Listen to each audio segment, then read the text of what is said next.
Fala galera, ligado no canal do Pet Elétrico, aqui quem fala é o Eduardo. E hoje a gente vai estar dando uma aulinha barra revisão do sólido de revolução, que é um dos tópicos mais relevantes do cálculo 2 e que parece ser bastante complexo, mas na realidade ele tem um conceito bem simples por trás dele e é muito tranquilo de se trabalhar.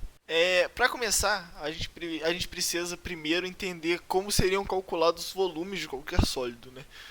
Por exemplo, se a gente pegar esse sólido que está aqui na minha esquerda, ele é um sólido que não tem um volume fácil de se calcular, né? Quando você pensa em algo trivial. Então, a gente não teria uma fórmula para calcular ele, por exemplo, a área da base vezes a altura.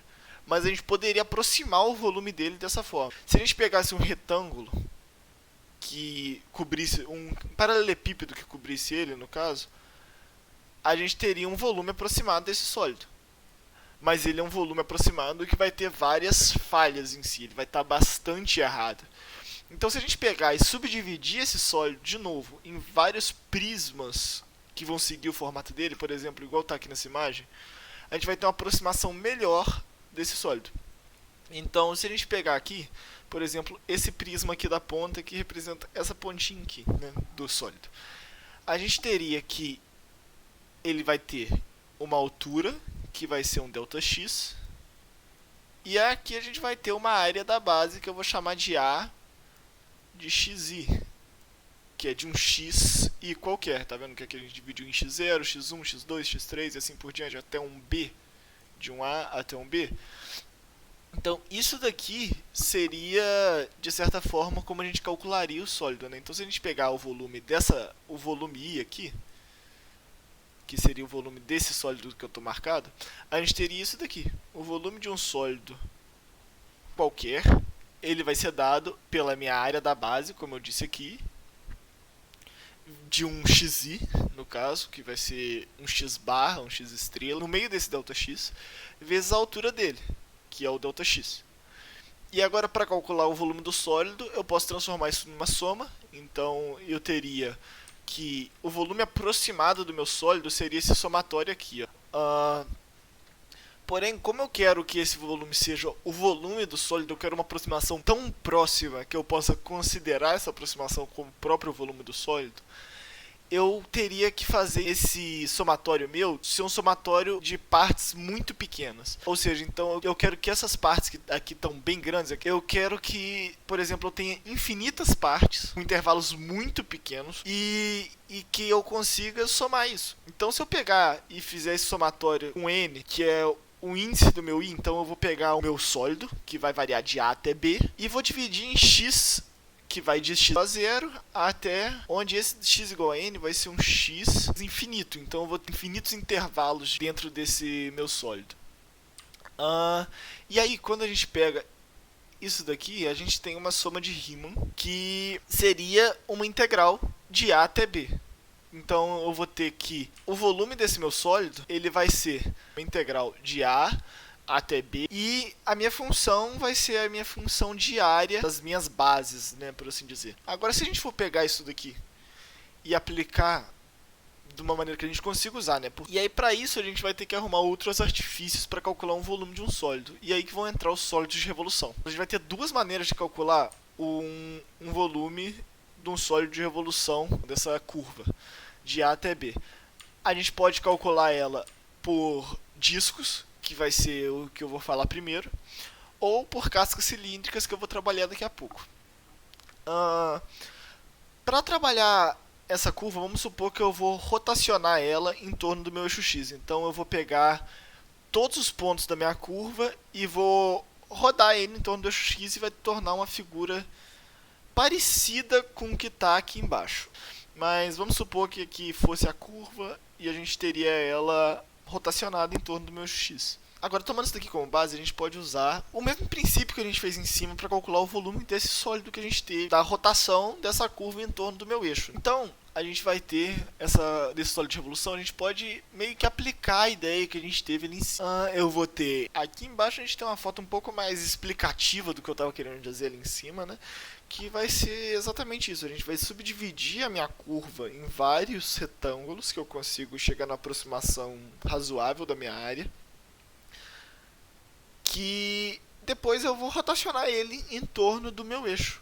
Agora vamos supor, para calcular a área desse disco, eu posso usar a área da base, que é a área de um círculo, vai ser h ao quadrado π, e eu vou ter também a minha altura, que vai ser o meu ΔX, e eu vou fazer a área da base, que é h ao quadrado π, vezes ΔX.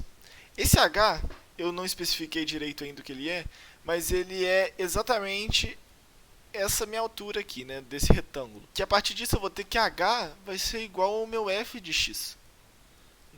F de x estrela, né, porque vai ser f de x num ponto intermediário entre o xi menos 1 e o xi. Então eu posso calcular esse volume, o volume desse disco, como sendo f de x ao quadrado π ΔX. E aí isso daqui eu posso calcular para vários cilindros, para vários discos desse, né?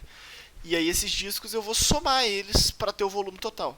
E aí entra no mesmo critério que a gente teve ali em cima para calcular o volume de um sólido qualquer, com base numa função que dê a área dele, né?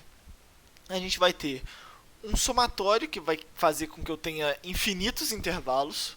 Então eu vou ter um x que vai variar de 0 até n, com n tendendo a infinito. E isso daqui vai ser minha soma de Riemann. Então eu vou ter que o volume de um sólido, de uma curva por sólido de revolução, dessa forma que eu estou usando, vai ser de a até b, f de x ao quadrado, π dx. Isso daqui eu posso usar para calcular qualquer sólido de revolução. Qualquer um dos dois métodos que eu vou falar hoje eu posso usar. E, por exemplo, se eu tivesse um disco furado aqui no meio, como está aqui, né? Se eu tivesse um disco que essa área que eu achurei aqui, ela não existisse, eu simplesmente calcularia duas integrais e subtrairia uma da outra. Como a gente faz para áreas, a gente pega a curva de cima, a curva superior menos a curva inferior. Aqui eu poderia fazer a mesma coisa. Então vamos supor que eu tenho um f de x que seja superior a um g de x. Então eu posso ter que essa integral aqui minha vai ser um f ao quadrado de x menos g ao quadrado de x vezes o π dx, e a minha integral de a até b. Isso aqui é meu volume. Porque aqui eu vou estar pegando o volume de um sólido maior, que é o do meu f de x, porque ele é uma curva superior, né? É uma curva que está acima de g, menos um volume um pouco menor, que é o volume do meu disco interno, que é o que eu quero tirar, que é esse g de x. Isso daqui eu posso fazer tanto numa integral só, como eu fiz aqui, como em duas integrais, calcular os volumes separados e depois subtrair um do outro, mas de qualquer forma eu vou ter o volume total do sólido que eu quero. Aqui eu queria passar mais só a ideia de como são feitos os sólidos de revolução. E então,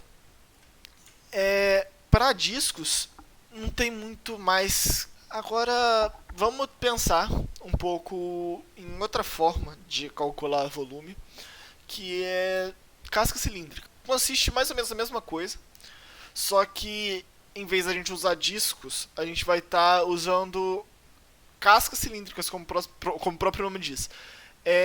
Por exemplo, essa figura aqui, quando a gente fizer a revolução dela em torno do eixo y, eu vou ter um sólido muito parecido com esse daqui. Muito parecido.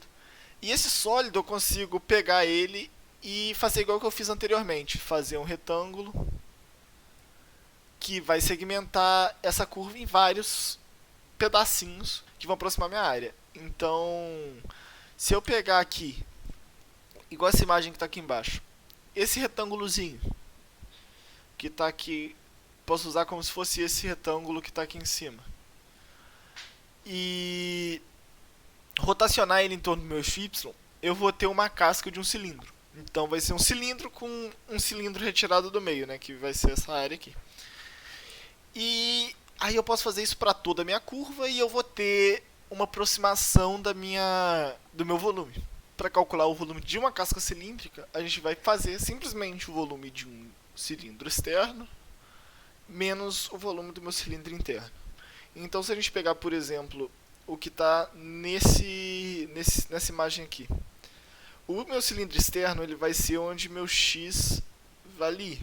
Então, eu vou ter que π vezes o meu xi vezes a altura menos o meu volume do meu cilindro interno, que vai ser π vezes o meu xi menos 1, que é o meu outro, vezes a minha altura. Que aqui eu vou ter novamente a altura igual ao meu f de x. Aqui, então, a gente pode abrir esse produto notável no produto da diferença pela soma, né? Então a gente vai ter que xi quadrado menos x e menos 1 quadrado é igual a esse produto notável. E daqui a gente consegue tirar algumas coisas, né? Se a gente pegar esse intervalo, 1x1 menos 1x2, isso daqui vai ser igual a minha variação em x. Então é igual ao meu delta x. Então se eu pegar aqui esse intervalinho aqui que eu coloquei aqui e substituir aqui embaixo por um ΔX.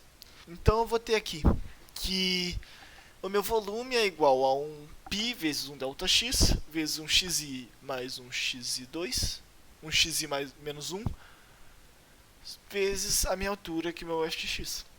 Como eu quero considerar um intervalo muito pequeno, onde um xi e um xi menos 1 sejam praticamente iguais, eu vou supor que eles sejam iguais. Porque aí eu vou ter o menor intervalo que eu consigo, que é um ponto. Então eu vou ter que meu volume vai ser igual a 2x, que vai ser x mais x, e vezes um f de x e um ΔX. Isso depois aqui eu só dei uma ajeitada nos termos aqui. E quando eu fizer a soma de Riemann, né, dividir esse intervalo novamente em intervalos muito pequenos, infinitesimais, fazendo meu n tender, a infinito. Aqui eu esqueci de botar. Esses x aqui, eles são todos um xi, tá? Que ele vai ser um x qualquer. Eu vou ter que, novamente, que o meu volume vai ser uma integral, onde eu vou ter exatamente isso, 2π, que é a minha circunferência, né, o comprimento da minha circunferência, 2πx, no caso, é o comprimento da minha circunferência, vezes a minha altura, que é um f de x dx, no caso. Agora, comentando um pouco de quando que eu usaria cada um dos dois exemplos, né, eu geralmente uso o sólido de revolução quando a rotação da minha curva é sobre o eixo que a imagem dela tá, né? Então aqui eu vou ter que o meu y igual a f de x. Se a minha rotação é sobre o eixo y, eu geralmente uso ela, mas aí cabe a vocês analisarem como que ficaria mais fácil de fazer se fosse por um ou por outro. Mas geralmente eu uso sim. E se a minha rotação ela é sobre o próprio eixo que a minha função está, né?